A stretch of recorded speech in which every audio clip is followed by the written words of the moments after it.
It's the Ron's Basement Show. Coming at you live from Ron's Basement, and I'm Ron. Today's July 11th. I don't usually say the day. I don't know why. I just did now.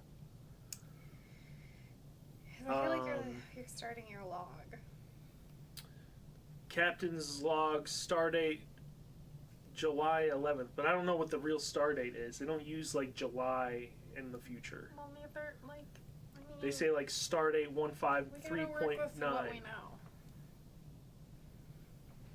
Hi, Katie. It's the Ron's Basement Show. I've got my special guest, Heather Wells. Yo. Heather, how are you doing? Tired, even though I took a nap today. And don't I look huge? Why do I look humongous next to you? Like, you look so tiny next to me. It looks like I'm like 7 foot 100, and you're like a 3 foot tall. Perspective, the fact that that desk is tall, the fact that this couch isn't, like, I'm not sitting up. Yeah, that's because better. This couch leans, like, way back. Folks, welcome to the Ron's Basement Show. I'm very tired.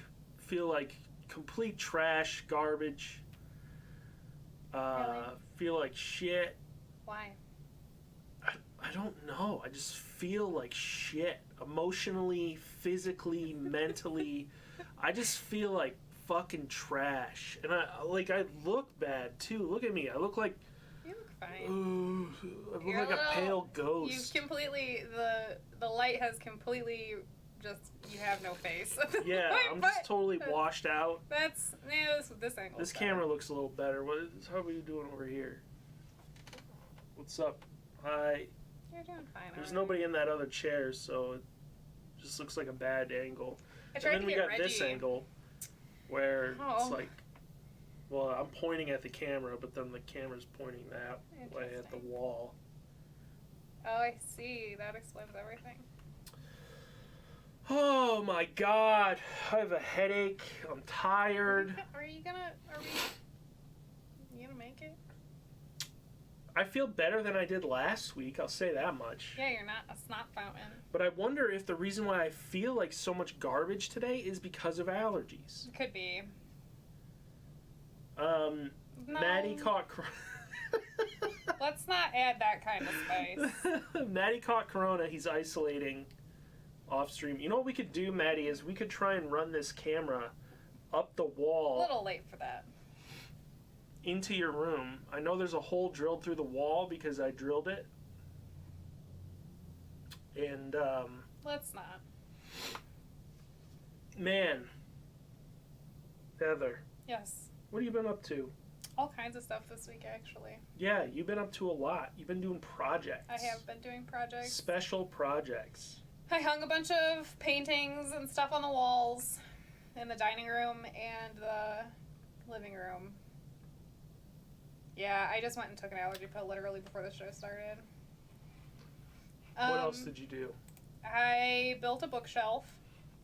Well, I assembled a You bookshelf. did that all by yourself. I didn't even help a little bit. It's true. Not even a little bit. And then I put all the books back on it. So now instead of looking like we have a bookshelf that's 3 times over capacity, we've got a little bit of extra space. Because it was like 3 times over capacity. While we're on this topic, The bookshelf does look really good. Let's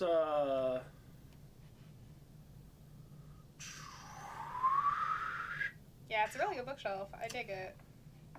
It's part of the Brighten Up the Furniture campaign as well, which was the other project I was going to do. Our dining room table and chairs, it's real small. It's like a 2-person thing. We've had it since we were in college. My dad got it for us. We got it when we first moved to Columbus, so it's probably like 13 years old, 12 years old, which is a horrifying thought. It's like 12 old. years old. Yeah, it was like one of the very, very first pieces of furniture you and I ever purchased. We didn't purchase it. My dad got it for us. Oh, right, yeah. That was one of the first things that we ever got. We didn't even buy it. Your dad like just showed up old. with it. Quick aside, remember our 104 Days of Summer projects. The goal, or like the theme of summer 2020 is to finish all the stupid shit you started. One of those items was hang paintings and stuff. Yep. So we knocked one off. Let's review really quick. We got the table. We got paint the bedroom. We got use the fire pit. We got fermentation. We got Warhammer shit. And we got fixed basement I don't know railing. what Warhammer shit is supposed to be. Just, yeah, whatever. Save. But anyway. Oops, don't look at that. The next project I was going to do was to take that table and chairs and, like, repaint them. Because they're really, really beat up. So I wanted to, like, sand them to get some of the nicks and all of the horror of being moved multiple times out of them. And also, we've been painting on them. Yeah. We've been painting on it for a long time, and so it's water stained and it's paint stained and all that stuff. So I'm sanding it all down, and then I'm going to paint it. And right now, it's, like, black stained wood, painted wood or something, and I'm going to paint it white with, like, a dark brown for the top. But as you can tell, the carpal tunnel or the tendinitis or the pinched nerve, I don't really know what's wrong with me, is, like, out of control today. So it kind of put a stop to my extreme, honestly, anxiety-induced productivity. Yeah, just nervous energy. Because I have pain from, like, right here all the way down to my pinky finger today, like right here, all the way down. We had to bust out the icy hot. Yeah, we busted out the icy hot. I've taken, like, probably more leave than I'm supposed to. Taken 3. You gotta be careful with that, man. I was reading. I took 2 this morning, and I took 1 more just now. I saw TikTok. I didn't read this.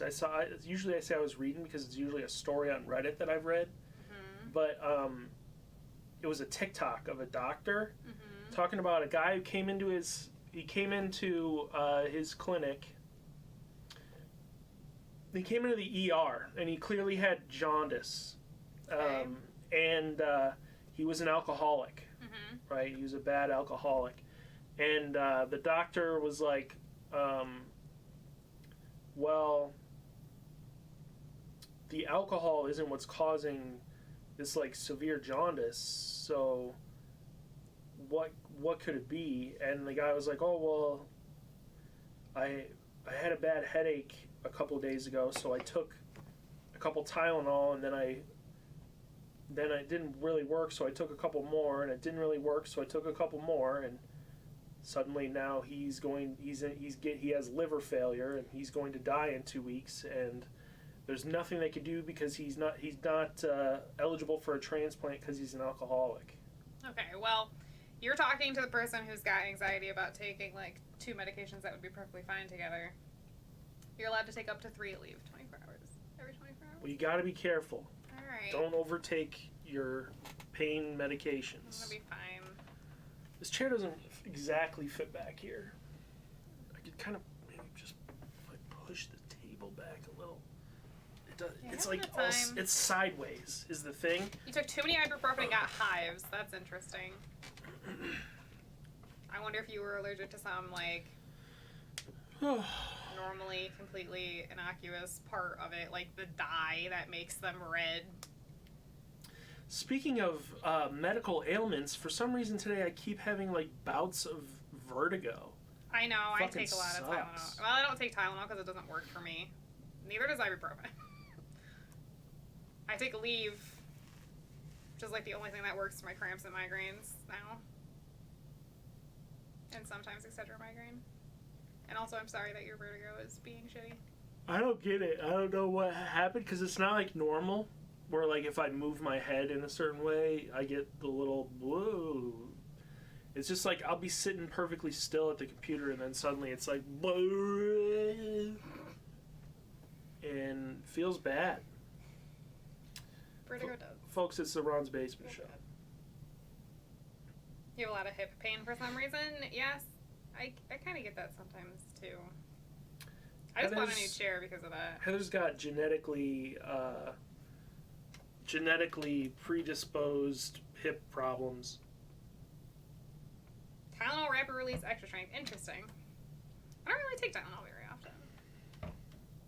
Why, Banjo?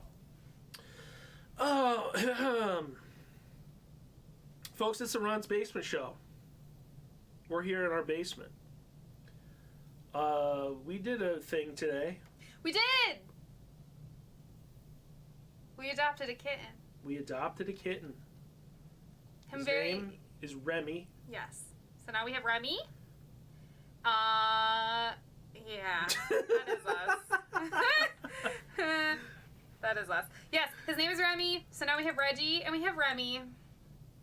Reginald and Reminold. Reminold is actually really cute. I'm into it. His foster family called him Rem Rem, which I also find to be really cute. So Rem Rem is pretty cute. They also called him Dr. Evil. Yeah, that was his other name. Oh, you guys got the hip problems. He's still hiding under the bed. I opened a can of food for him for his dinner, hoping that perhaps he would be enticed to come out because of the can of food. And he wasn't having any of it, so he's still hiding. I'm just letting him have his space, though, because he's scared. Remy the rat from Ratatouille. Remy is the name of the rat from Ratatouille. This is something that Katie told me. I didn't even think of that. Neither did I, and I wonder if that is what the people named him for? Maybe. So they said that his name was really Dr. Evil, but they didn't want to put that on the adoption site. They wanted to give him a cute name for the adoption. So the name they gave him for the adoption was Remy. I much prefer Remy. I prefer Remy, but only because part of what drew me to wanting to adopt Remy in particular was that he is also a Russian blue mix named Remy, and we already have a Russian blue mix named Reggie, and I just thought that was way too cute. Look at his sweet little baby face. This is Remy. I love him so, so much. I don't care about Flash Player. Oh my god, don't zoom in. Look at his little nose. He already looks so much like Reggie. They're gonna be like twins when he gets all grown up. He does have amber eyes instead of Reggie's green, which I guess he used to have like more green and then they turned amber. He is about 12 weeks old, and you can kind of tell in this picture, but I think you can see it better in the other picture. Yes. See the ear right like by my eyes? This ear. Yeah. He's got a little docked ear because of the history of Remy, which is that the Ferndale Cat Shelter / Cat Cafe, which is called the Cat Fae, which is super cute. Actually, I knew there was a cat cafe in Ferndale, but I had never seen it before, and we saw it today when we went and picked him up. It's called the Cat Fae Lounge. Yes, and it was really, really cute. So they do a lot of catch and release of cats from the local feral cat colonies around the area. And the way that they typically do it is they put out traps, and they're specifically trying to catch the pregnant moms in the colonies so that they can let them have their babies in captivity and then get them fixed and then release the mom and eventually adopt out all the babies, because the mom is already too feral generally to domesticate and tame, but if the babies are born in captivity, chances are pretty good that they can tame them and they can be adopted out. Remy, he got into one of the traps meant for a pregnant mom, and they were like, oh, let's take him and get him fixed. He's hiding underneath a pillow. Let's take him and get him fixed because he is of an age where we can do that, and then we'll just release him. Well, they took him and they got him fixed, and it was kind of like a twofold thing, where one, he was young enough. He is still a little, feral and not tamed, but he's, I guess, a lot better than he used to be. But he was calm enough, and he was just also really sweet. Plus, the guy who had been feeding the feral cat colony that he was likely a part of was going to be moving out of state, so nobody would be feeding it anymore, and a kitty that small and that young would probably not make it if he wasn't being fed directly by somebody. So the Ferndale Cat Shelter decided to try putting him into foster care and seeing if he could be domesticated. And he was with his foster family for 3 weeks before we took him today. And they said that from that time... Oh, was it 4? I thought they told me 3. It was 3 weeks last week. Okay. Now it's 4 weeks. Well, either way. They said from the time that they got him to when we took him, he has changed a lot. He's really sweet. He's really playful. He loves other cats. He has to be with another cat. That was, like, one of the contingencies to adopting him, is that he needed to be with another cat, but preferably an older adult male cat, because I guess he just really, really loves him and follows him everywhere and cuddles him and stuff like that. So he's pretty tame. When I picked him up today, he did growl at me and he did hiss at me, but he was all bark and no bite. And then Ron touched him, and I think you scared him because you, like, I don't think he could see you when you came up beside me and touched him. And he got really, really scared, and he hissed then, too. But he was doing pretty good when he was exploring our room. Not making too much noise. So, yeah, that's the story. That's Remy's background. Did I say that he's, like, 12 weeks old? 13, right? Yeah, because he's eligible like, for his rabies shot. He's like, they told me 12 is when they're eligible. Oh, well. But he didn't weigh enough, which is why he hasn't gotten it yet. So we have to do that. We have to give him his last rabies booster. But other than that, he's fixed and everything. He's like all good to go. He's real soft. He's real warm. He's real cute. But that's why that's what I was gonna say. That's why he has the docked ear, because they were going to release him, and then decided not to because 1, he was really, really sweet, and 2, he might not have made it. Also kind of cute because that's like kind of Reggie's story too, a little bit. Like, he got taken in by, he was a catch and release sort of thing, the vet tech school in Columbus, and he was just really sweet. And so a girl that I worked with at Bob Evans really fell in love with him, so she took him home even though nobody else had actually adopted him. And then she was like, do you want to see him? And then I got Reggie. Because you don't be like, this cat needs a home, do you want to meet it? And then expect me to not be like, yes. And also now it's mine. Which I would say was worth it. Definitely. We love a Reggie. I wish he would stay on the show. He was here before the show started. I know, I tried to get him to be here in place of Maddie, and he like stood here and acted like he was going to lay down next to me and then decided to leave. When we got home with Remy, he was a bigger baby than the baby, but only primarily because we had the cat carrier out, and he just went to the vet on Thursday, so the memory of being trapped in the cat carrier was still fresh in his little kitty brain. Yeah, he just ran and hid from the cat carrier. I don't think he even understands that there's an animal in this house that isn't Reggie. It's true. I still don't think to this day that he knows he about understands that there's a snake in that box. I don't think he does. He doesn't understand the snake at all. I don't think he cares that we go up to the box sometimes. You know. He cares, but only because he gets jealous. Oh, right. He gets jealous because we're giving attention to something, but what it is, he has no idea. Mm-hmm. Just no idea. Yeah, Reggie's real dumb. I think Reggie's real stupid. He's not very bright. I love him. But I love him so much. Reggie is a himbo. Actually, he kind of is. He's like not that bright, but he's really sweet. Reggie will hate you for days when he figures this all out. Maybe, but like we'll see. I think he's too stupid to be mad. But remember when he was at your guys' house and he would like get up in Cuppy and Kiki's faces because he wanted them to play with him? Like, yeah. And they would swat at him and growl at him and shit. And he just didn't even care. So I'm hoping he's still like that. It has been a while since he's been with other cats, so I am expecting him to maybe hiss or growl. I don't think I've ever heard Reggie hiss or growl, though, ever.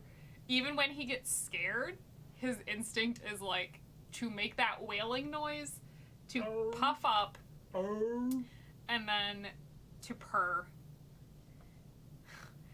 He will be a good older brother. Him and Punk were best friends. That's all I could keep thinking about with getting another kitten is, like, he loved Punky so much. Oh my god. I don't know. 2 is good. We're good at 2. This is the first time I've had a kitten in a really long time. I was thinking about that. Like, the last time I had a kitten, like a little baby kitten, I think was Casper. Really? Yeah. Because Reggie we got when he was like a little over 1, so he wasn't really a kitten. I was in the house when at my parents' house when Callie and Pumpkin were kittens. So.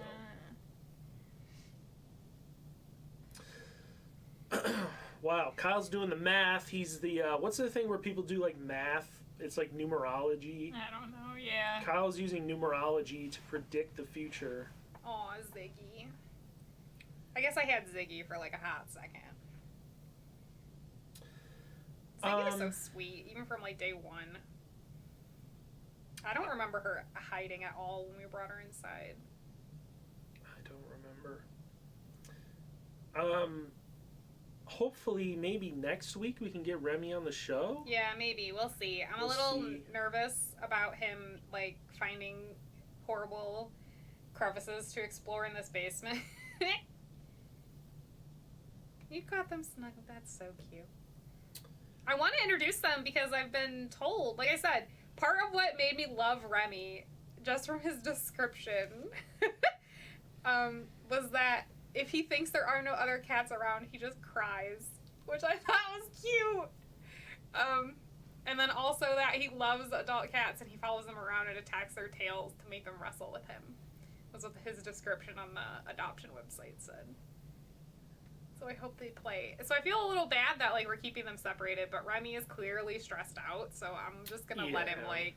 Once he comes out from under the basement or under the bed on his own, then I'll think about introducing them.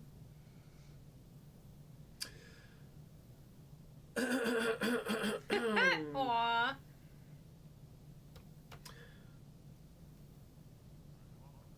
Poor baby. I made some purchases this week. You did? Yes. One of them was a device so that I could play Xbox and we could capture it. Viewers of the Midweek Freak know that I used it to play Xbox, and we played Banjo-Kazooie Nuts and Bolts, and it was a good time. I'm in the basement, so I'm getting cold. It was a good time playing Banjo-Kazooie Nuts and Bolts. I also bought another device this week. Yeah. Which would convert component signal. Yes, I'm excited about this one. Into an HDMI signal. I'm excited about which this is one. useful for two reasons. Reason number one, our current TV does not have a component input. None at all. So the only way to hook up old video game consoles is to use those cable, that kind of converter to get into HDMI. Right? Mm-hmm. Which you were using to do what? I was playing PS2, which was great. Heather was playing the PS2. Hearing the PS2 noise awoken something deep inside of me. That nostalgia button? That nostalgia button of the PS2 booting up. Silent Hill 3, yep. I started Nocturne for like a second, but that's like a whole ass undertaking. So instead I started Silent Hill 3 because I love Silent Hill 3. It's the good shit. And then I immediately found a unlimited ammo submachine gun. I started on New Game Plus mode, and then it was like, hey, yo, here's an unlimited submachine gun. It wasn't just like that. It was like a cop rolls up and is like, let me talk to you for 30 minutes. And the girl's like, no. All cops are bastards. And then she walks out of the building into like an alleyway, and a submachine gun in this alleyway. I guess it's got unlimited ammunition. Yep. That's not normally there. That's because it's a New Game Plus. Well, I just like that there's like no, like the story up to that point is this weird girl fell asleep in a diner and then called her dad and said, hey dad, I'm coming home now. And then a cop, and then a machine gun, and then a monster. It went from 0 to 100. Yeah, the Silent Hill 2 one is a little more, like, subtle, I guess, because you start in a forest, and so you find the chainsaw, and that's the New Game Plus. That's the New Game Plus weapon in that game is a chainsaw. Oh, really? Yeah, but the New Game Plus one is Silent Hill 3. Apparently, a unlimited ammo submachine gun. Which, like, I fired it for the first time when you fight those dogs. Like, because right after you fight that first closer, you then actually fight dogs. Well, she is in a mall. So, like, I guess it's not that weird that there's a katana. I fired that submachine gun and it cracked me up. It just was, like, something about how it shoots is just so funny. It, like, doesn't reload. It doesn't need ammo. Like, even as an unlimited submachine gun, you know, like, sometimes those weapons at least make you pause to reload. It's just like, no. you just want to hold the button Just down unload. the whole time. Just fucking spray and pray. That's it. Silent Hill 3 is a good fucking game, though. Tell me more. I love Silent Hill 3. I think I would argue that Silent Hill 3 might be the scariest out of the Silent Hills. The scariest? Yes. Because I think Silent Hill 3 has actual, like, genuine horror. But I will admit, oh my god, 2000's Lizzie McGuire look. Yeah, the amusement park freaks me out just from a creepy perspective. But I think part of what makes Silent Hill 3 effective horror is also just, like, my perspective as a player. Like, I wrote about this a little bit, actually, in an article that I published on SideQuest.zone. SideQuest.zone, check it out. Look for Heather's article. Yep, that is like the summary of Silent Hill 3 is, like, sure is scary to have a womb and all the associations that go with that. That's the summary of why Silent Hill 3 is effectively scary. Because Silent Hill 3 is like, here's a horror story about being expected to give birth and be pregnant just because you were born with the equipment to do that.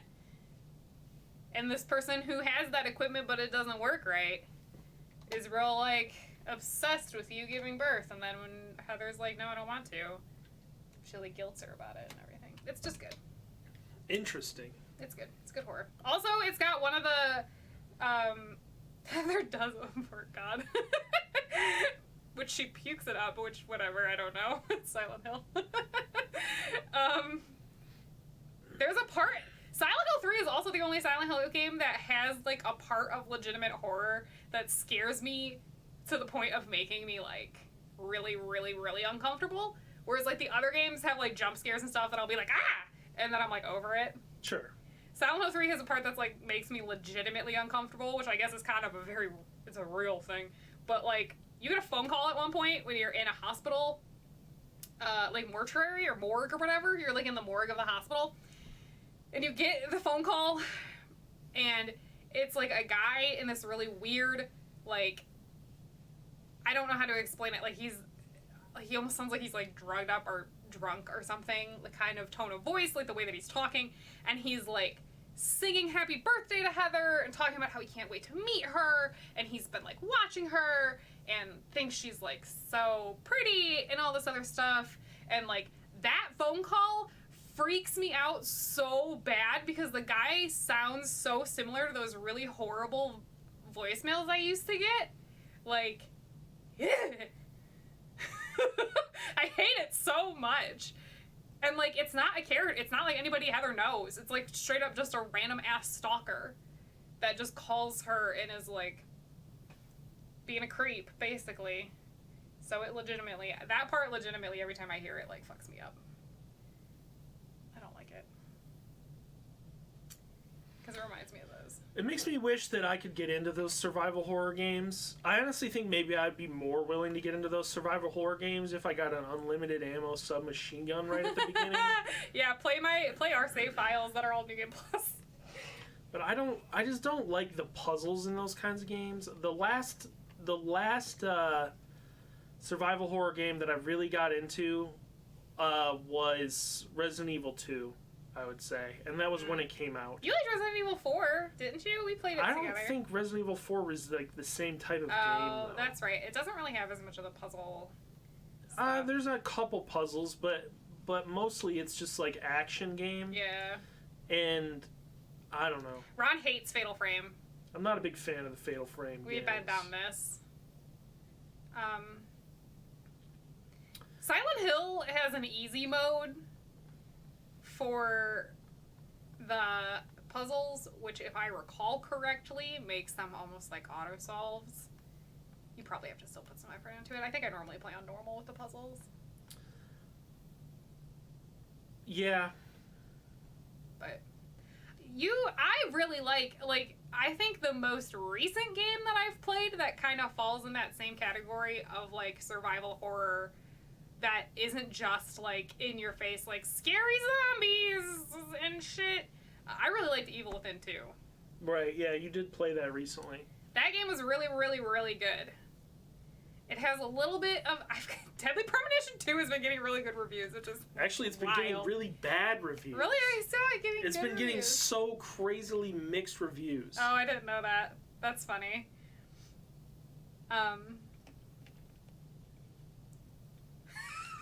That's funny. I've seen, like, videos of it where the frame rate is, like, 3. And you're, like, Amazing. skateboarding. You're fucking... The detective guy? I can't remember his name. The game is super janky. I'm unsurprised. And you're just fucking skateboarding around Soma's town. a good one, too. But Soma, I feel like, is a little different. Like, Soma, like, the Amnesia games in general, and I think Soma kind of falls into that category, is a little different. Yeah. It's more like, I, like, want to call it a visual novel, but I know that's not what it is. Walking simulator? Yeah. Soma's good. Evil Within 2 is really, really good, though. Like, I felt like all the combat was actually, like, genuinely fun. I feel like you would probably like it. It's, like, your style It seemed stuff. way more Resident Evil 4 than... Yes, but it feels like Resident Evil 4's combat stuff, but, like, polished. A little bit. Isn't it by the guy who designed Resident Evil 4? Yeah. Plus, the story is, like, genuinely pretty interesting. And also, I can't believe I'm forgetting his name because I loved that guy. He was, like, the camera dude. Shit. He's got, like, some really generic, like, Vincent or something. The best part of Evil Within 2 is when the guys are, like... They're, like, talking to each other, and they're like, it's the evil within. And then they both look at the camera. And then they both turn and look right at the camera. That's, like, a missable conversation, but it's super funny. That game was really good. No, Obscura is the name of the boss. His, like, pet is named Obscura. That's not his name. Did you ever play the, the game from the Max Payne people? You should finish The Evil Within 2. I actually, like, want to start it over. What is that called? I actually want to play it again really, really bad. The only part... Alan Wake, thank you. We played it together. Alan Wake. I never beat Alan Wake. Yeah, we didn't beat it. I just... Have you ever played through those games? No. Stefano! Yeah! Stefano is that guy's name. He's so good. We played Alan Wake at your house. I remember maybe playing the first couple levels. Yeah, but I don't we think didn't we really played get very any far. more of that. It's a cool game though. I mean, like the ideas behind it. It's also got one of like the most blatant sets of like in-game advertisement where like all the batteries you collect are like Energizer Oh, batteries. yeah. And it's like this super high-res fucking Energizer battery thing. Yeah. See, Alan Wake never really stood out to me, but I think it could be because like it didn't seem all that different from like some other horror games that I played. Sure. Like, I think the appeal for me is that it's from the Max Payne people. yeah, it had that cinematic quality. You never played Control, did you? No, but I really want to because everybody just tells me it's SCP the video game, which SCP is like one of my favorite horror things ever. It's the same people who did Alan Wake. Every time I think about Control, though, I go look at the store, and it's full price, and I, like, really don't want to... I was drinking water. Yeah. Excuse me. I really don't want to pay full price for it yet. I did play Indigo Prophecy. That game was so weird. Rachel and I, Fahrenheit was the other name for it. Rachel and I hit a stretch... Is Indigo Prophecy one of those David Cage games? Yes. Alright. David Cage Big games dust are mites. so fucking weird. Yeah. That game was weird.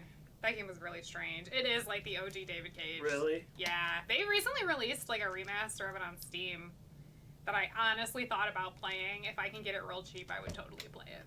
because it just is so fucking weird. Isn't there there's a... What's the name of that David Cage game that has Ellen Page in it? Where she, like, does magic? She has, like, psychic powers. Beyond Two Souls. What a weird guy. Yeah, it was almost like a rhythm game. Remember the lead up to Detroit 2 Human when David Cage was like, no one's ever thought about this before. I think I blocked all that stuff out.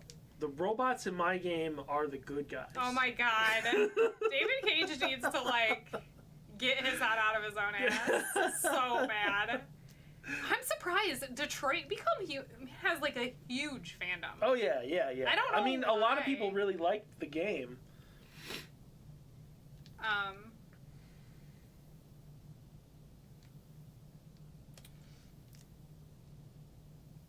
Sending iPads instead of paper, what? That's possible. No, so what I was gonna say is, there was a period of time there around the, like, when we first started playing, like, Devil May Cry 1. I feel like Devil May Cry 1 and Blood Rain were, like, the introduction to horror. Because Devil May Cry 1 is a lot more horror than the other Devil May Cry games, I think. You can tell that it was originally a Resident Evil game.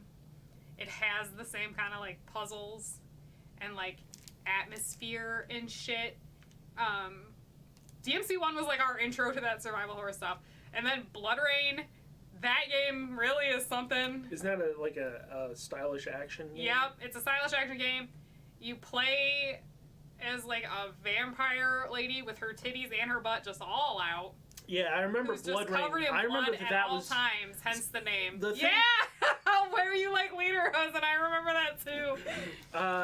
The only thing I remember about Blood Rain is that like the main character, who's presumably named Blood Rain. She's named Rain. Okay, the main character named Rain they would always put that character on, like, the front of magazines. Yeah, and that was back when would. I actually cared about video game magazines. We so, got like, PlayStation Magazine, so we probably got like 17 magazines right, with her on them. Right. Like, hey, we got this titty lady. Yeah, Blood Put her Rain on was the like thing the so titty they lady. buy the fucking magazine. The video game based movie. Yeah, there was a Blood Rain I never watched movie. it. I never saw it either, but I remember it. I remember it coming out, and I remember thinking that that's got to be terrible. Oh, I'm sure.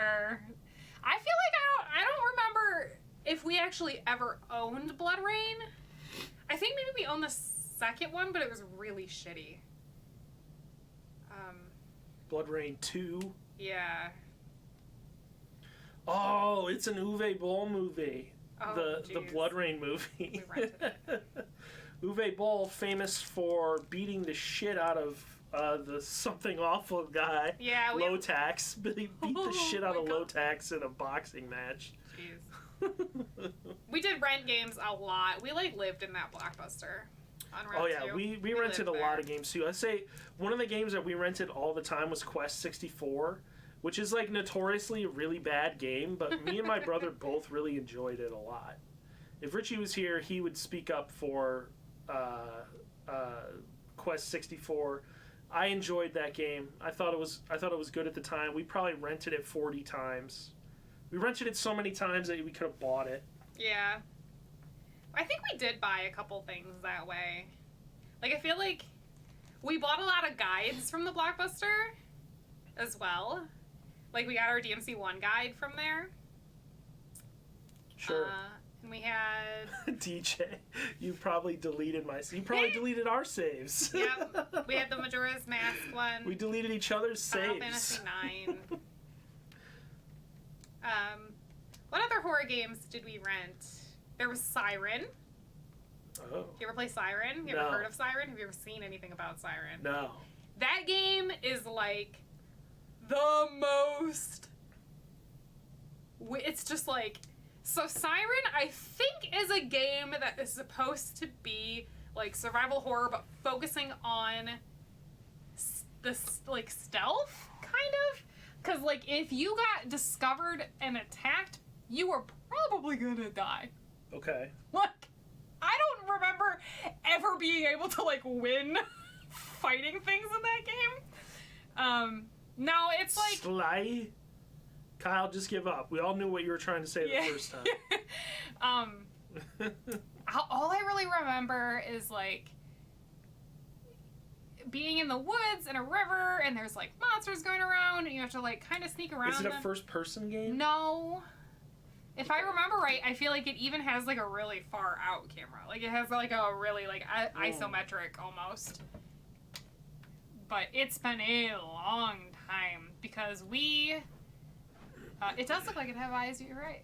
Like, right at the top there, because of the way the light is reflecting. Yeah, that was the whole, like, gimmick, wasn't it? You could, like, hijack enemies to see where they were pointing and, like, what they were seeing, so you could try to, like, get around them. I don't know. We were never very good at it. But it wasn't like an action game? No. It was more just like a stealth? It was more just, like, only stealth. Which is probably where my hatred for stealth games may have started, because I'm just not good at them. See, I like stealth games, but you gotta be able to have good... It's gotta be a stealth combat game. You gotta be able to... To fight if you fuck up. Right. Yeah. Yeah, it is pretty well known for being super hard. I don't think we ever made it very far. And then, look at the face models. I'll see if I can find something. And then Keep talking. Fatal Frame happened, which Fatal Frame rules. I would love to see a Fatal Frame game on Switch. Because how cool would that be? Hold your little Switch. Like they did it on Wii U. There was that mirror one. Honestly though, just give me like a remaster of Fatal Frame 1, 2, and possibly 3. I didn't really care for 3 that much, but Oh, your parents let you rent rated M games? my parents didn't. We were playing Blood Rain. Yeah, but I mean... So it's like an over-the-shoulder camera, or third person. This is a little different than I remember. The fog here. What? What? Smack that guy. Smack him. Smack him. This doesn't look good. Apparently this game had 2 sequels.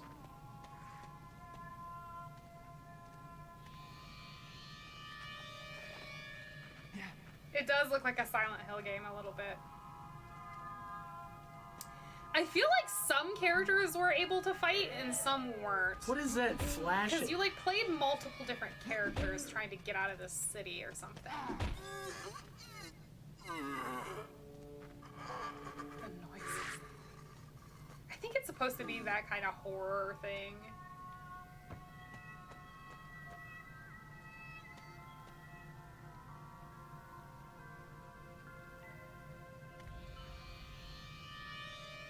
God, Did something pop up when he hit the door? Because I didn't see it. Yeah, it just said that it I can't blocked. see over the desk all the way. I'm like so immune to like these sound effects being creepy. They don't creep me out at all. The flashes is like fucking epileptic nightmare. Yeah. Like, I don't like that at all. So apparently you can buy that on PS4. Ah, really? That's what it seemed like. It was like... It was on like a thing for like PS2 on PS4. Also, that's uploaded by the official PlayStation. Wait, why is there a Siren Head ad? Did somebody make a Siren Head game? What's that? Have you seen Siren Head around? It was like a TikTok thing, too. There were a bunch of Siren Head TikToks. No, I'm not. Is it like a horror thing? Because I'm not into the horror side of TikTok, really. The old games don't transition well to new consoles. Yeah, that's been my experience, too. Is this one of those games... Oh, I know what Siren Head is. Yeah, it's that thing that's it's like, that big siren. It just looks like sirens. It's like a big walking thing with a siren head. This looks like one of those games styled to look like a PS1 game, which I'm not a huge fan of that like look, that like style. You know what sucks about it is like I kind of like it, but it makes me motion sick as fuck.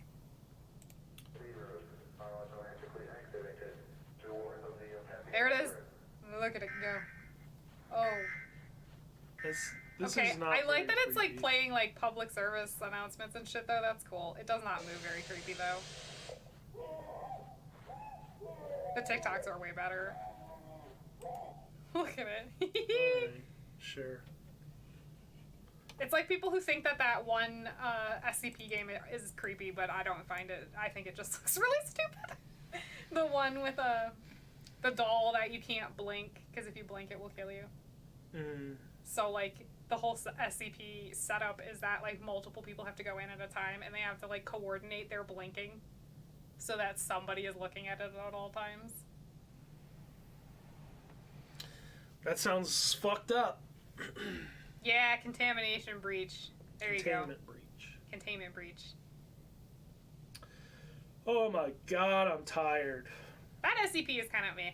I think there's an SCP for like a game based on the SCP for the face and the stairs, and that's kind of creepy though. I don't really like that whole concept. Have you seen like that the game where it's like they're in a grocery store? The long arms, yeah. Yeah, I feel that. The long arms thing, I'll come back to your question about the game that's a grocery store. The long arms thing definitely fucks me up, though, because there's a ghost in Fatal Frame 1 that has, like, really long arms, and that shit, like, ruined my life for, like, a year.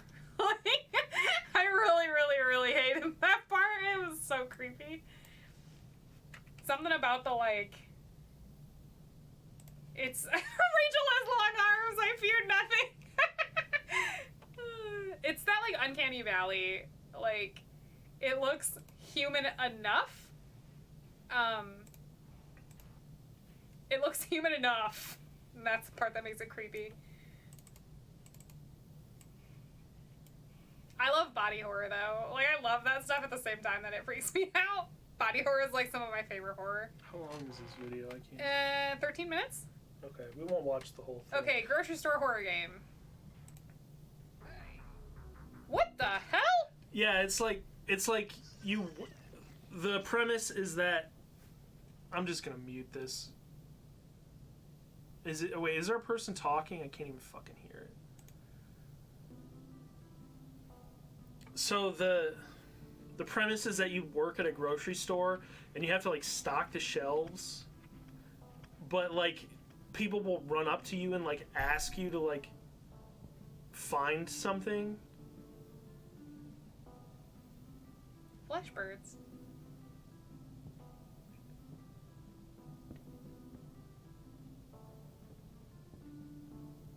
Cool.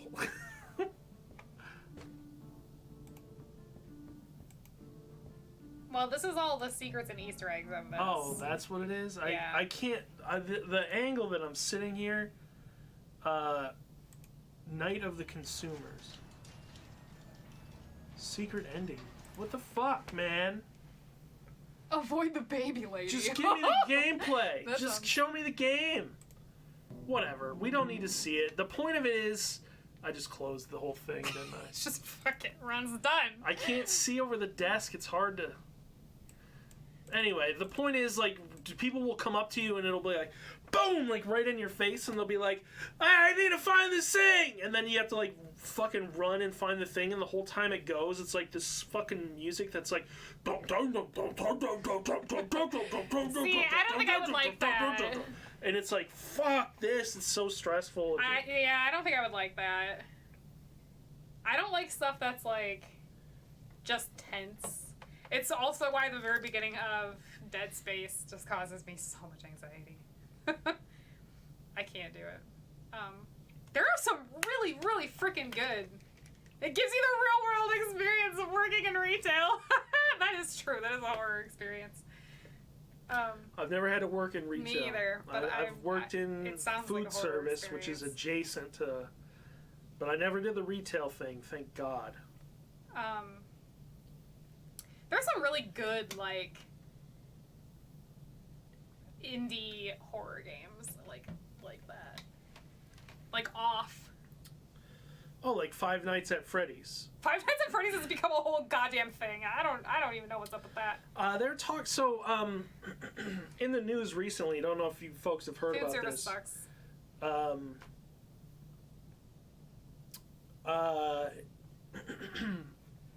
Chuck E. Cheese filed for bankruptcy. Really? They're not going to make it out unscathed from the COVID-19 situation. Chuck E. Cheese. Which is one thing, right? Okay, so they filed for bankruptcy, but a lot of people are like, well, and on the Giant Bombcast, they're talking like, what is the legacy? Or no, I'm sorry, it was the Giant Beastcast. What are they? They're talking about what is the legacy of Chuck E. Cheese, and that the legacy of Chuck E. Cheese for a lot of people might just be Five Nights at Freddy's. I think you're right.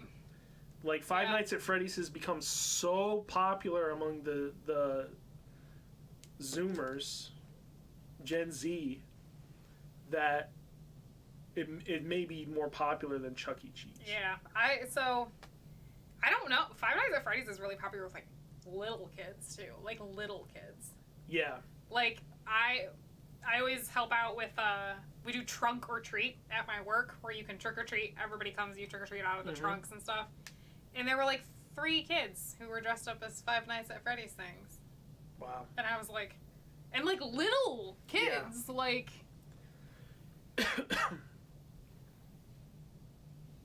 I watched the first Five Nights at Freddy's back when it first came out. I watched Patrick Klepek play it. Back when he used to play horror games for that Friday stream. And it scared me. I remember thinking that it was freaky, but also that it was kind of a stupid game. It's jump scares, which is why it scared me. I don't... Yeah, and also it's like kind of barely a game. Like, you just like only have to like pull the thing.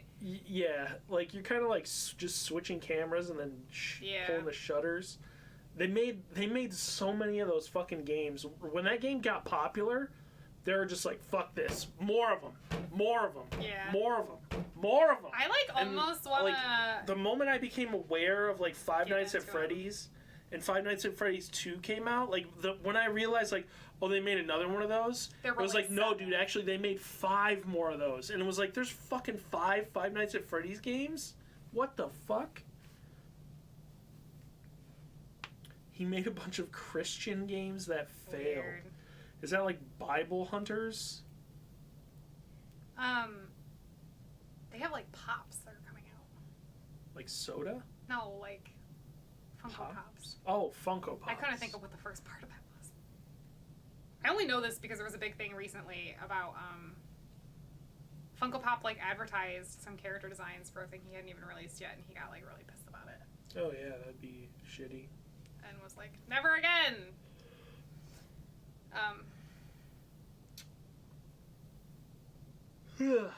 Absolutely, the director of Silent Hill 1. Okay, unsurprising. Yeah, it's got that same visual design for sure. You know, a horror game that's coming out this year that I don't think has a release date yet, so maybe it won't come out this year, but I would love if it did. Carrion. Yeah, that game looks tight. That game looks awesome. Oh, it's so good. The demo was so good. It's like you play as the alien. You play as the Thing from The Thing. Kind of. Like, you don't... Well, I don't... In that demo, do you get to transform into people? No. But you get to, like, fucking... You get to control people, or... You don't control people, but you eat them. Yeah. Man, Carrion looks fucking weird. No, it's not H.R. Geiger. Go look it up on Steam because the demo is free and it's totally worth playing. It's super, super good. It's like, the coolest part about it is that it's so fluid and fast. Like, when you're like attacking a guy, like you just fucking Devolver. That's right. It is a Devolver Digital thing.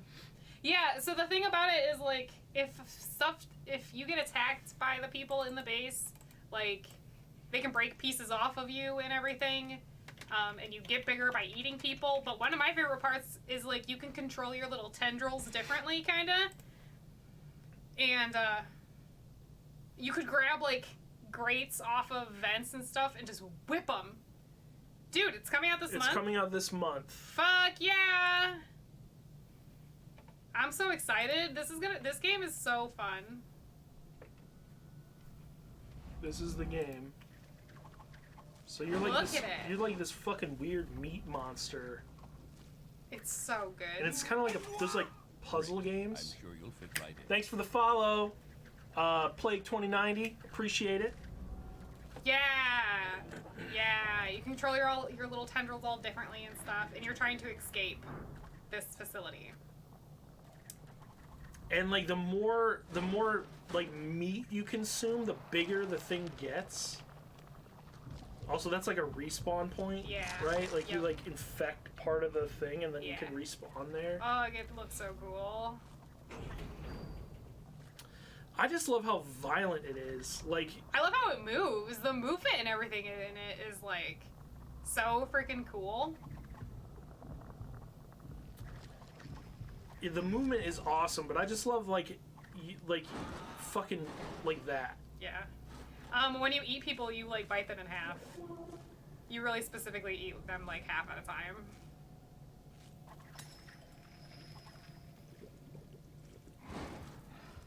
There you go.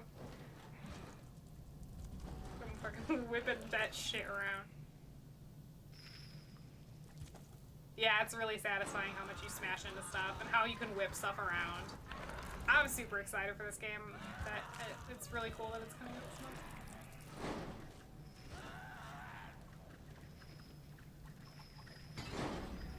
Yeah, it's got the real vibes of the thing in the doghouse. You know what I mean? In the dog kennel in the thing. Yeah. Where it's like got these like long tendril things that are just like fucking shooting everywhere. Oh, Stubbs the Zombie, huh? Ron, did you ever play Stubbs the Zombie? I did not play Stubbs the Zombie. I remember the game though. I remember that like you would be like hitting things with your arm, if that makes sense. I think that's the same game. It was on the Halo engine. That's bizarre. Weird. I remember it being one of those Xbox games where it's like, this is one of the Xbox games. Rachel, what's the name of that horror game that used to be on?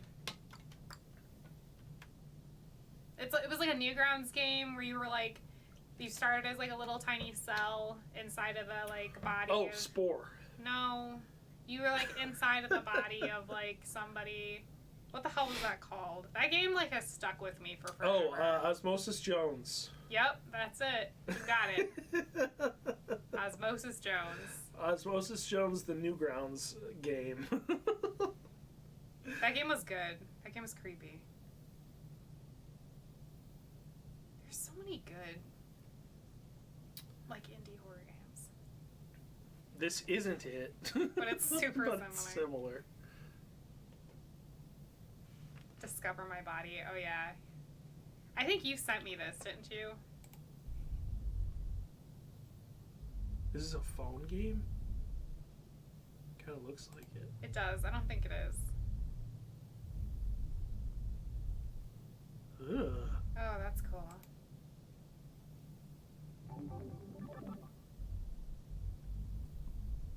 Weird. Interesting. And then there's like the classic Yume Nikki. What is it? Yume Nikki. Yume Nikki? Mm-hmm. Covetous! Yep. That is totally what it's called. That game is fucking weird. What's it like?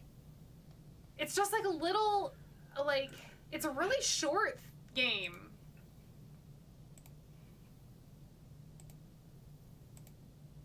Yeah, you play as like a little cell inside of this person's body.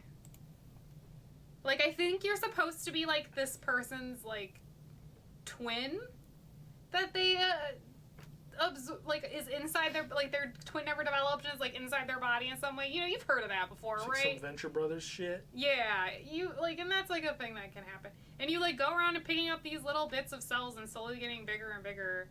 And like it'll flash like bits of story or something on the screen if I remember correctly. Thanks, person playing the game.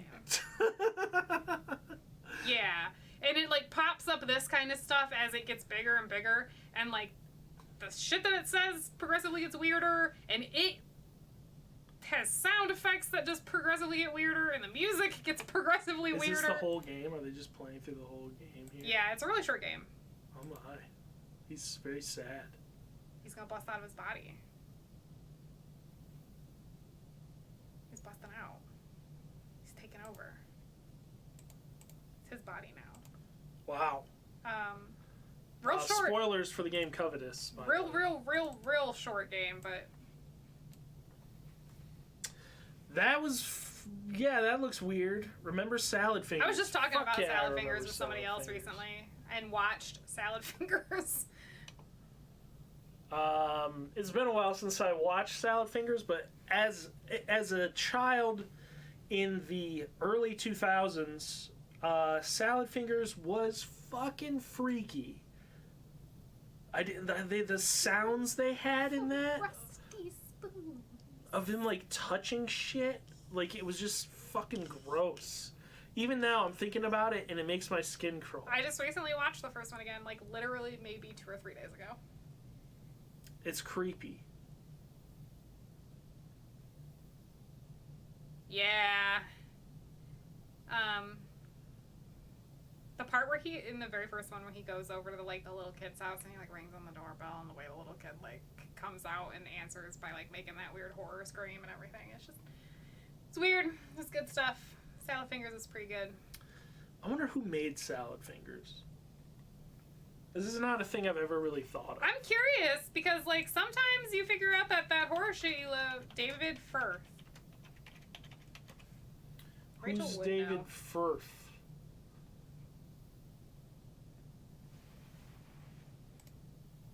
Has David Firth made anything else?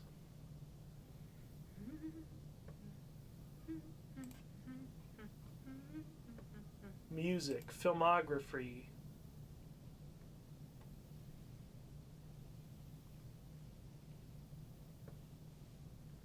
Nothing that I recognize. He did some music videos apparently. Apparently he has a voice in... He was a caller in one of the Grand Theft Auto 5 radio stations.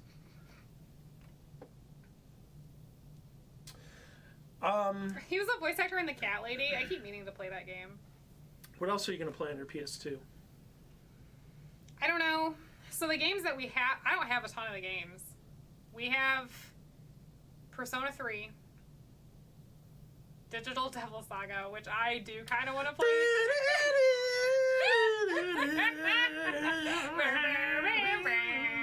Ron really hates the battle music for Digital Devil Saga. I just remember being fucking sick, like not feeling good, like having a headache or like just feeling sick, and you playing that game and me being like, you have to fucking stop. The music just plays the same fucking... I love Digital Devil Saga. It's so Fuck, good. shut up, game. So we have that. We have 3 Shin Megami Tensei games: Persona 3, Nocturne, and Digital Devil Saga.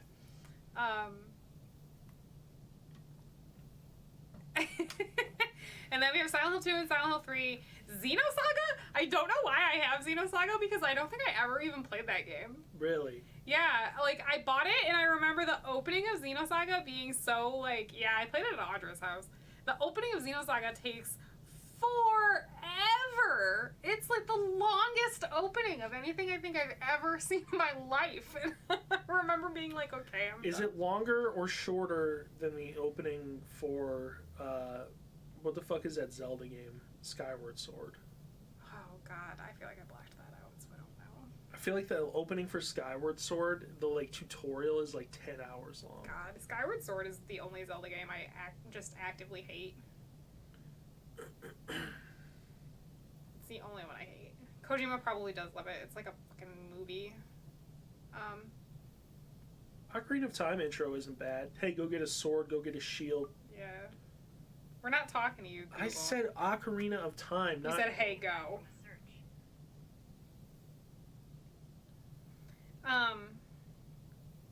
Majora's Mask opening is kind of fucking... When I first played Majora's Mask, I could not fucking figure out what to do. Yeah, that I had game to is look kind it of up. like that. I remember looking it up because it's like, how the fuck do I... Because the train relay you have to do to, like, get out of the little intro is a lot. And it's hard to, like, figure that out in one cycle. Right. Like, I really like Majora's Mask, though.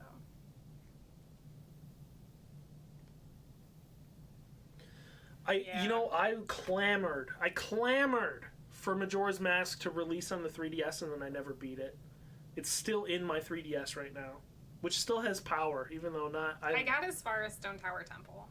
That's how far I got. I got to the opening, like getting to Stone Tower Temple, and I never. As a kid, I never beat Stone Tower Temple. Oh, I beat that game. That was the first one I think I 100% completed. I got every single mask except for the Giant's Mask, which you get in Stone Tower Temple. I thought it was an okay port. It was fine. I never had any issues with it. Yeah, I don't remember any issues with mechanics. I got, I don't know, 3/4 of the way through that game, and I never had a problem.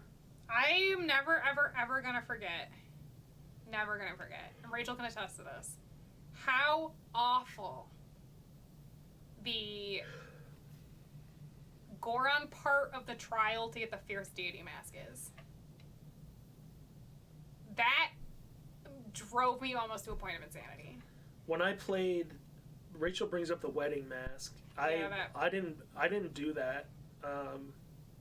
That part when is I good. replayed it, but also sad. That part I was is like, really I don't sad. know if I have the fucking emotional fortitude as an adult. Yeah, to deal with the that wedding part mask. like fucks you up. It's like, oh, there's no happy ending at all? Wow, cool. Yeah, we did fuck it up the first time, which is also really sad. Because if you don't, like, do the little relay, like, time part correctly, the mask just, like, falls into an incinerator, basically. Right. It's, like, lost forever. That game's a little stressful. Yeah, it is. It can be, for sure. I really like it, but that game's a little stressful. It really, you absolutely need to slow down time. Yeah, that is you like do. a key thing in that I game. almost feel like that, like, it's one of those things where in the 3DS version they should have just made time slower. Yeah. Because I feel like that game would be, like, beyond stressful to try to play. Like, just the time it takes to unlock a temple, you'd have to then restart the cycle. Yeah. It's good. I don't have room in my life for that kind of stress I know. and emotional tug anymore. Like, the amount of... It's too much. It's too much. That game is just kind of bleak. Which, like, I like that kind of, like, bleak, melancholic setting a lot of the time, but, like, it's almost too much. That's, like, Soma is the same way. Soma hits on that exact same kind of, like, bleak setting that, I think the movie is even called Melancholia. Is the same way. Yeah, I can't do it. Like, that kind of fucks me up. That's been me with movies lately. It's like, oofa doofa. I keep booting up Netflix to look for something to watch, and it'll be like, okay, here's these movies that are, like, critically acclaimed, and it's like, okay, but I know this is a fucking sad movie. Yeah. And I just cannot. I just can't right now. The whole fucking world is sad, and Delta Green. I just I'll have don't... to look into that. I just can't. Yeah, I know. That's, this is really lame. But I'm at the part in Final Fantasy VII Remake that I know is going to make me bawl like a baby. I know. I just know. Because because it follows the story, so I know what's going to happen. And they gave the characters in question way more emotional growth in the remake and make them, like, oh yeah, stream it so that people can then hear me cry. Oh my god. And then, stream it just to Rachel. Okay. Stream it through Discord. I'm gonna have to, because that people will hear me crying if I stream it.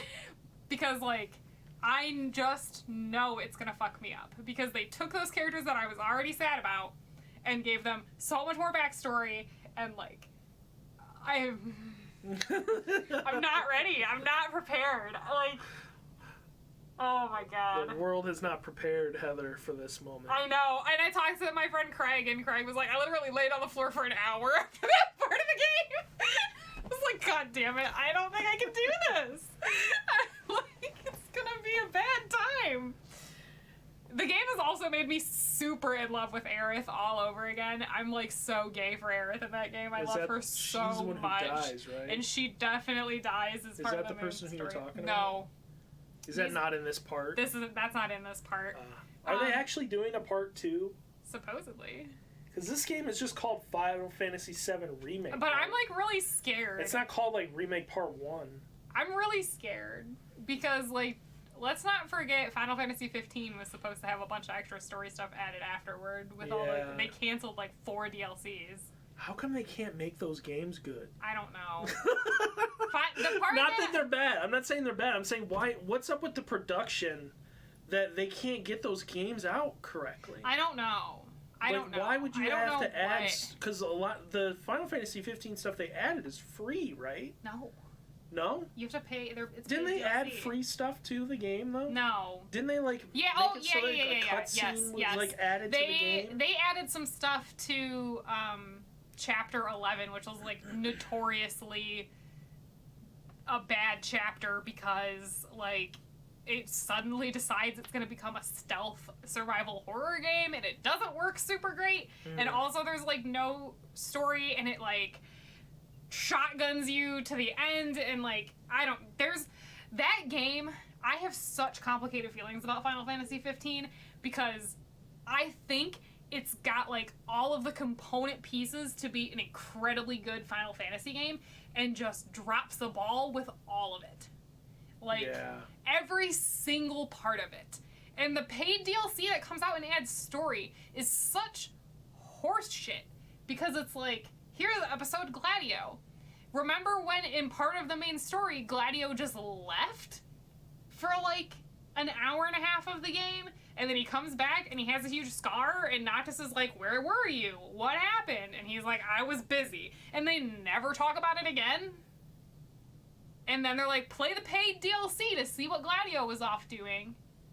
And it's like, that should have just been part of the game. Yeah. But also, it wasn't even a very good story. Because Gladio's character arc sucks. Like Kyle said, it sucks. It sucks so bad. Gladio's entire thing is like, pull yourself up by your bootstraps, Noctis, don't be such a baby and cry, you're a man. It's like, excuse me, Noctis' entire family... and his fiance all just got murdered, and you're over here like, don't cry. Bro. His best friend just got blinded for him. His fiance just got murdered, and his other best friend, it's his fault that he's now been captured by the bad guy, and you're over here like, don't cry. Be a man. I'm gonna throw you off this train, Gladio. Like...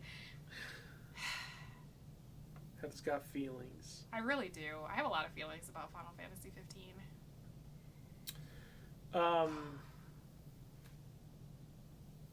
I was gonna ask you something about Final Fantasy VII Remake again. How much of that game is it? Is it half? No. So, like, but, like, how much of the second half is actually story, and how much of it was, like, you go around the fucking overworld? And... It's, like... Yeah, I would say that that's probably right, Kyle, because how many discs did 7 have? 3 or 4? I feel like it's, like, 75% of disc 1. I'm still at a point in my life where multi-disc games feel special. I know. I never had that as a kid, like, in middle school or high school. Oh, see, I played a shit ton of Final Fantasy games. games, and every Final Fantasy game is a multi-disc game until Final Fantasy X. There were no multi-disc GameCube games. There were no multi-disc... Well, I mean, there might have been multi-disc GameCube games. I'll say I didn't play any multi-disc GameCube games, and I didn't play any multi-disc Xbox games. I think the first multi-disc game that I've actually played is Red Dead Redemption 2. Oh. Which has like an install disc and then a play disc. Oh. Man. I don't know if anybody else has ever played this game, but Legend of Dragoon. Legend of Dragoon is like an RPG for PS1 that I feel like they saw Final Fantasy VII and were like, silver-haired man in a black robe with a katana who murdered everybody in your childhood family. That's the story of our game. Don't look at Final Fantasy VII. Don't look it's over original. Here. Don't look over here. Don't look over there. Look over here. Yeah, I love Legend Original of Dragoon. character, do not steal. The part I don't like about Legend of Dragoon is it was a multi-disc game, but unlike like Final Fantasy games that were multi-disc games, where either you could just, if like a city was going to be accessible at the end of the game, you could just go to it in Disc 3, or they just nuked the city off the planet and you didn't have to worry about it, because that happened a few times.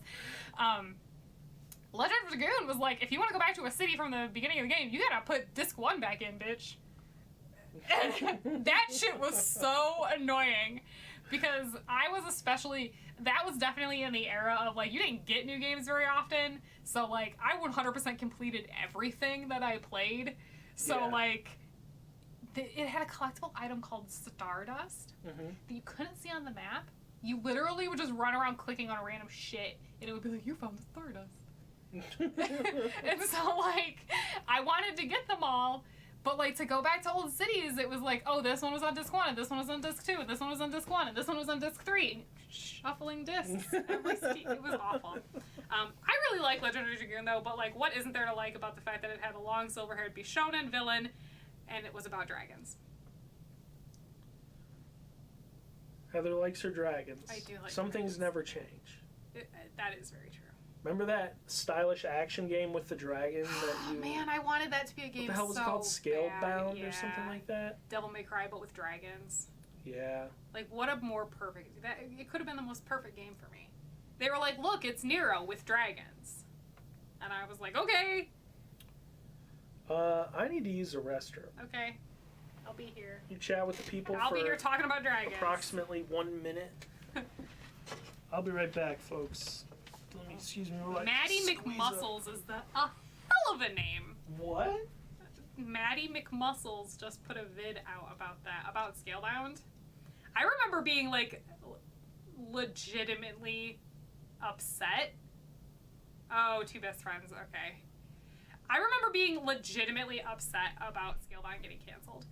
But I also remember that every time more stuff about Scalebound would get shown at shows,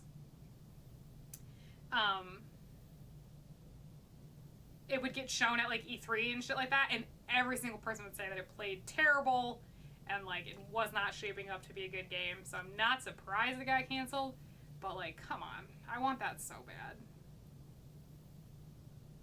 Like, I feel like that would have been so cool. I guess you could also make me happy by just like, after Yoko Taro and them are done remaking, pretty sure development started, like, PS2 era, holy shit. After they're done remaking Nier, Gestalt, which I'm sort of interested in, let's remake Drakengard 3, which I'm extremely interested in, so that I can play it, because I actually never played it. I remember seeing Drakengard in PlayStation Magazine and being like, that looks like a game made for me, and then I just never played it. But let's remake Drakengard 3 after we make... Yeah, it's so messed up. I've watched, like, every cutscene for it. I'm, like, obsessed with the story of Drakengard. But it's especially Drakengard 3, and I love 0. Super fucked up. Nier is not just the spiritual successor to Drakengard. Nier is kind of technically a sequel to, like, the weird ending of Drakengard 1. We cannot get into this. We go down the Yoko Taro path? Yeah. We're gonna be here all Like, every single day. one of Yoko Taro's games is, like, in the same universe. Yes. Because in absolute summary, in Drakengard 1 there's an ending. I did install Senno Alice. I started playing it. It is fucking weird. Just like Yoko Taro's everything. It's, in summary, there's an ending of Drakengard 1 where it's like, they get teleported to the real world where they're fighting the monster. The monster dies and explodes into ash. That ash makes everybody on the entire planet sick, and they all die. And that is what Nier is. Because when everybody realizes that they're all gonna die, they start trying to come up with ways to, like, preserve themselves in the form of these, like, gestalts. Which are like robots. Gestalts. Whatever. I don't really like the gameplay of Senno Alice. I agree. It's just a little strange.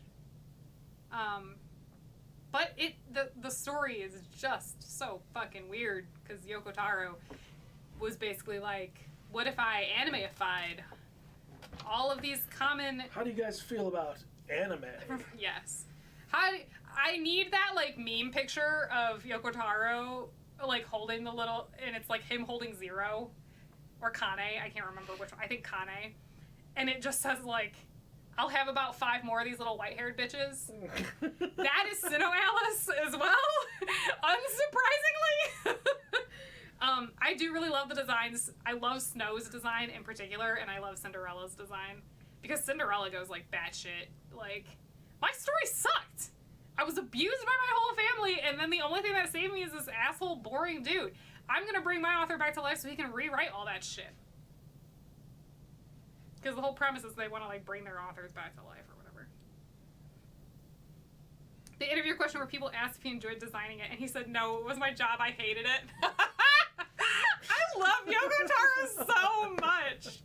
I feel like a lot of Japanese developers will just be like that. Yeah. They'll just be like, no, I fucking hate this. It sucks. God, he's so like the guy, who's the good. guy who does Smash Brothers, who basically just looks exhausted every time they fucking march him out. I don't know his name. DJ might. I feel like that's something DJ And would he's like, yeah, we added all the characters this time, so you guys can shut the fuck up.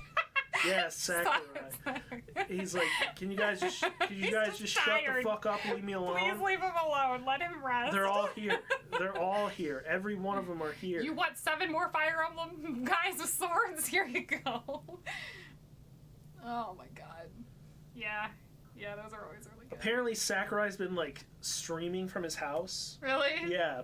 And he has like 2 TVs in his living room, like right next to each other, and 2 sets of consoles, so that he can play like the in development versions of games right next to the like live versions of games, and like compare the differences and make sure they're like good. Interesting. That's wild. It's weird. Oh wait, no, it was Scalebound. that really fits, actually. He plays with 2 controllers all the time, and it's crazy. Oh, that's wild. What else are you gonna play on your PS2? I kind of want to play Persona 3. Is the PS2 backwards compatible with Yes. PS1? Yes. Even the slim one? Yes. Yes. Do you know the story I would just need a of... PS1 memory card, which we might have. I didn't look that hard in the drawer. Do you know the story of how the PS2 is like is backwards compatible with the PS1? Mm-mm. They were just like, actually, it's really cheap to make these chips now, and they just put all the shit. It just has a PS1 in it. Nice. It just was so cheap to do it that they were just like, fuck it, we're just gonna put it in there. There was a lot of years between PS1 and PS2. Think of what PS1 games I'd even be interested in playing. There were a lot of years, you know. I just find that so funny because like you'd think like, oh, is it emulated? Like, do they have like an emulator on there? Nope. There's just a whole ass. They PS1 just put a whole there. fucking PS1 inside the PS2. That's cool. So that you could play your old games too. All of you who play Final Fantasy XIV, which is like only DJ and I who are at this point, I hope you're ready for literally 1 month from today when Yoko Taro is gonna fuck us all up again.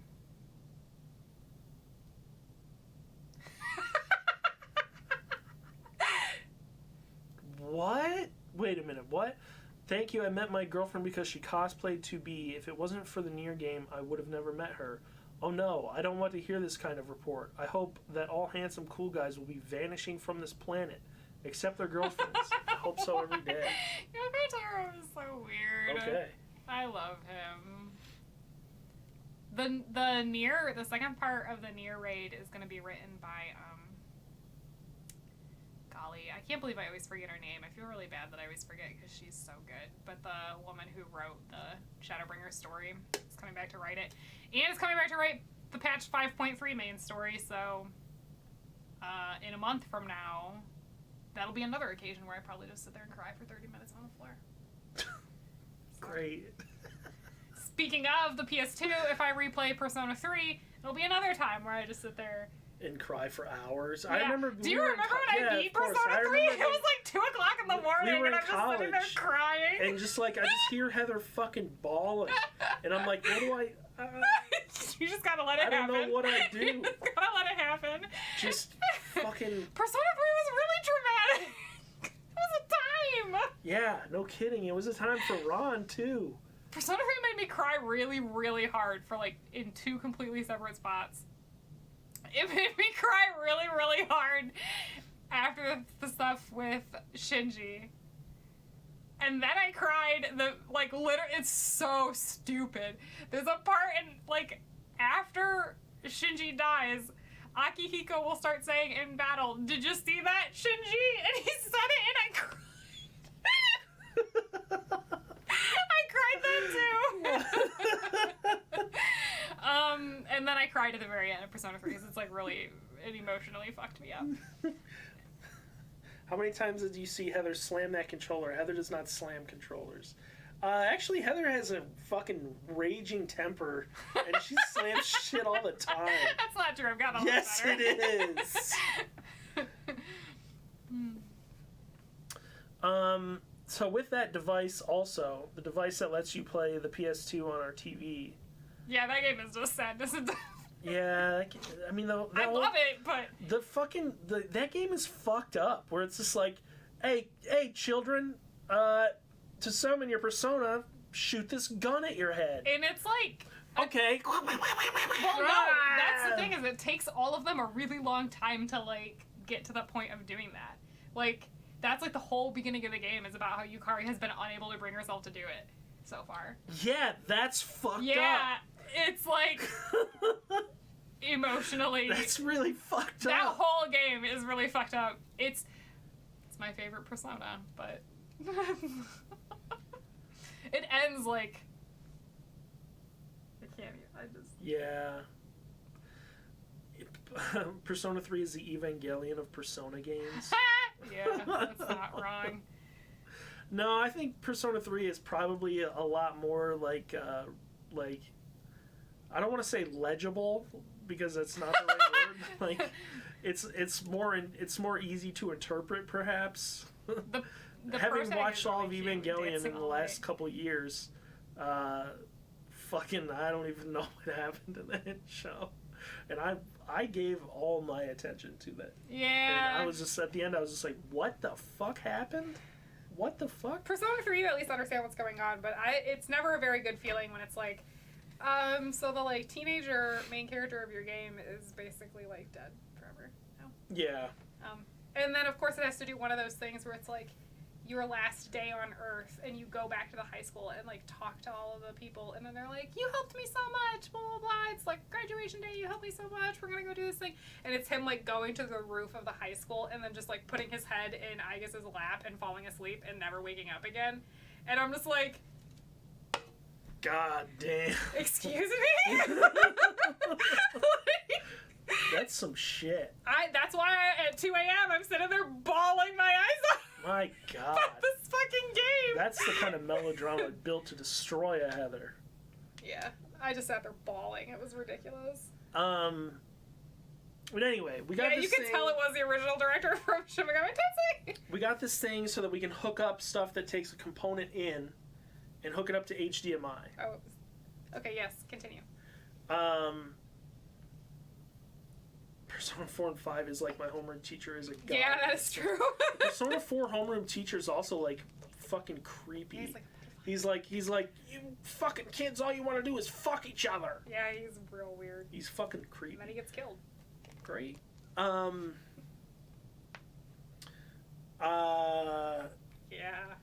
That does happen in P5. Okay.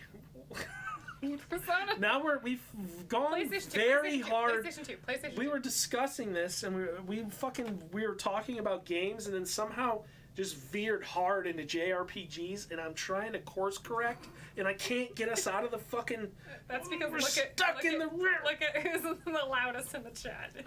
You've got the JRPG crew right now. I got this device. You plug it in. You can play your component games on the TV. Yes. And I got this other device where you can take an HDMI input and we can play games with it, or anything. Yes. We could watch it. Yes. Which means Yes. that I can take my VCR and give it to you, the people, and we can watch VHS tapes on the show. Is that why you did that? Yes. I thought it was kind of like a present for me. Here you go. Heather, play PlayStation 2 all day long again. You're 12. How many presents do you need? I don't know. You just need all the presents? Yeah. Wow. I have not got... So I did go on eBay, and I did buy a bunch of VHS tapes. Oh my God. Like, for instance, Ninja Training VHS tape. Unfortunately, I got 2 out of the 10 parts of the VHS tape series. So I got like part 2 and part 10 or something. I'm really glad to hear it's not. I also today won an auction for a VHS tape that is a training manual for a street sweeping machine. That means a training manual? I guess how to drive it? It's like how to operate. It's like an operation manual for a street sweeper. How active was that auction? I was the only bidder. Interesting. I was like, oh man, the buy it now price was $20, and the bid was at like $5, and I was like, all right, I'll bid on this, and I'll see what happens. I'll say I'll bid $15. So I bid $15, and so the original bid went to like $6, and then I got it for $6. But then of course you have to pay for shipping, so really it was fucking $12. I have to pee now. Okay. Tell people about your experiences. I'm curious about what other kinds of videos I should try and find. Hold on, I'm gonna pull up eBay or something and see if we can look for videos real quick. But I want to eBay.com.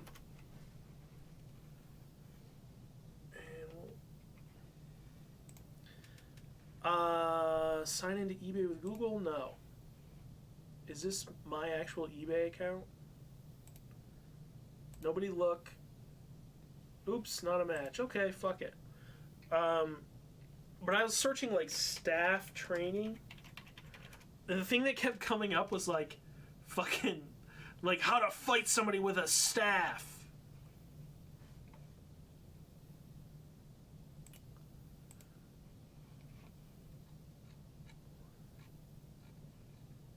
Yeah, like bow staff, DVDs, staff training VHS.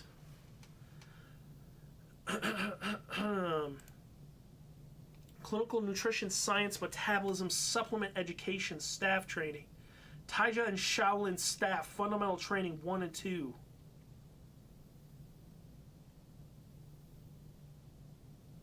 Olympic Games staff training VHS video. This is another one. I bought one like this. Slot machine success. Learn how to win at slots. Look at this guy. He wins at slots. How about a Pokemon trainer video?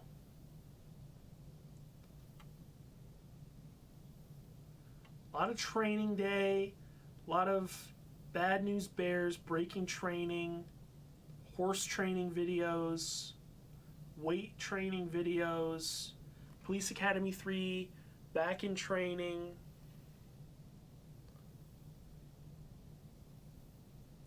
Aviation Labs Training Center. What's this?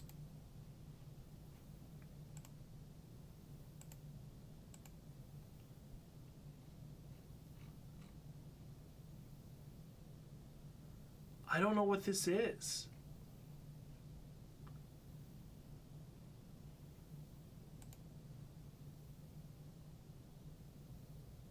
I don't know what this is.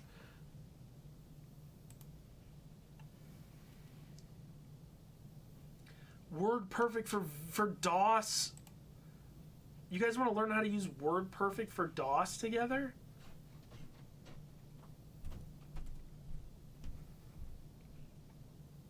What the hell is this? VHS, NES, Nintendo Worldwide commercials, video game gaming advertisements. Fuck.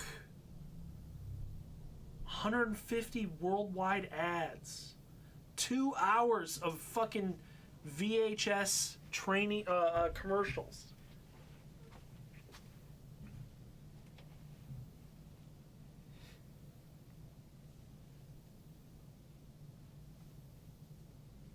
Reggie, you're looking right in the camera.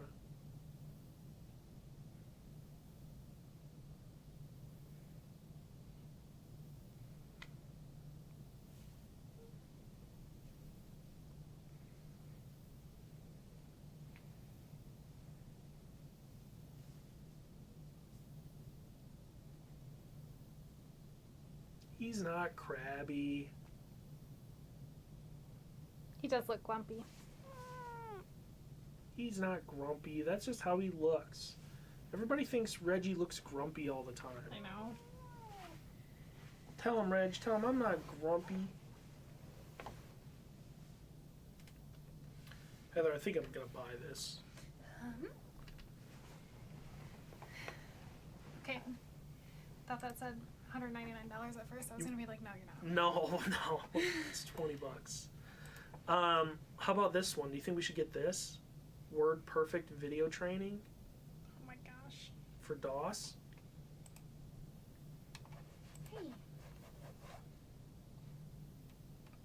I also keep seeing this one all over the place. Yo Megazone official training. It's for Yo-Yo. It's a 1998 Yo-Yo training video. So you want to be a gambler?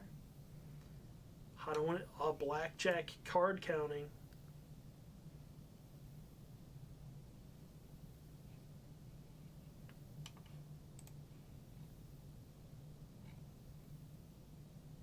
Cable Flex personal gym. Jeet Kune Do.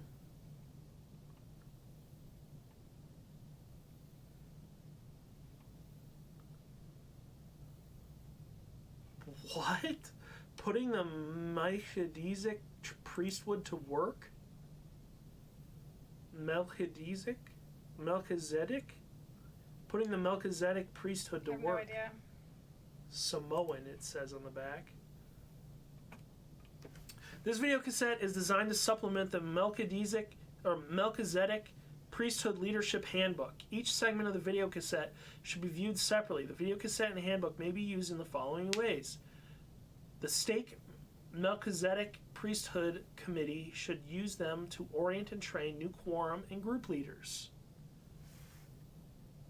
The stake and ward priesthood leaders could use them to instruct quorum and group leaders in leadership meetings and in ongoing service training. All right.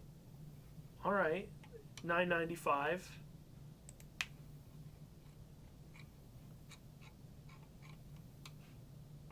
So that's all of them for staff training. But if we do like employee training,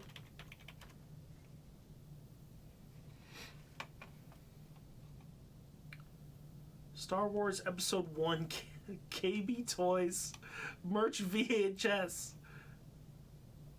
Oh, merchandising strategy video. Wow. Super rare, $999.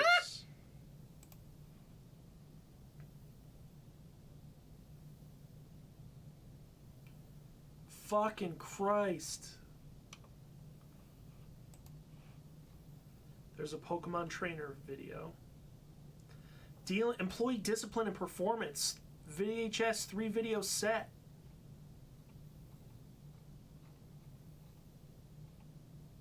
Universal Studios tour guide training video.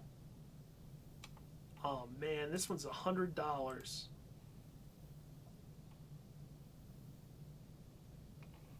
Damn. 100 fucking bucks for that one.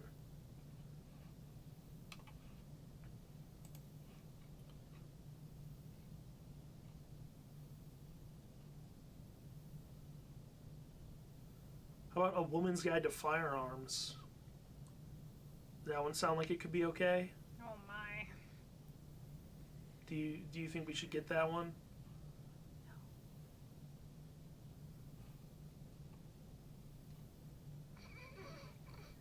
Salem.